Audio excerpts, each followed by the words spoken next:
마약에 손을 댔다가 붙잡힌 청소년의 수가 1년 만에 2배 가까이 늘어난 것으로 나타났습니다. 네, 인터넷이나 SNS를 통해서 쉽게 거래가 이뤄지고 있기 때문인데요. 대책 마련이 시급해 보입니다. 이중원 기자가 보도합니다.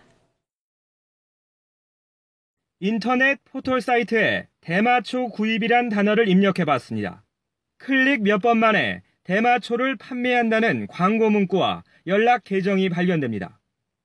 지난해 9월 단체로 대마초를 나눠 피다 적발된 고등학생 20여 명 역시 이 같은 방식으로 SNS를 통해 대마초를 구매한 것으로 드러나기도 했습니다.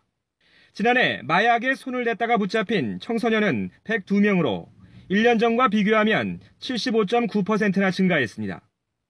올해 역시 상반기에만 79명이 검거돼 급증세가 줄지 않고 있는 것으로 나타났습니다.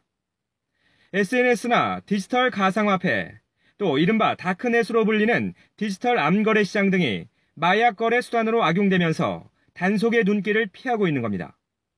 실제 지난해 SNS 등을 이용해 밀수입하려다 적발된 마약류는 268건으로 중량으로 치면 1년 전보다 2배 넘게 증가했습니다. 또 인터넷 이용이 늘어나면서 신종 마약류인 이른바 허브 마약 등이 회사원 등 다양한 직업군으로 확산하고 있는 것으로 나타났습니다.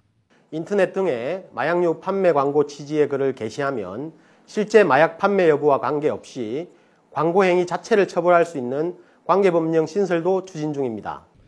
검찰은 관련 법령 정비와 함께 청소년에게 마약을 팔다 적발될 경우 최고 무기징역까지 구형하는 등 마약 사범에 대한 처벌을 강화할 방침입니다.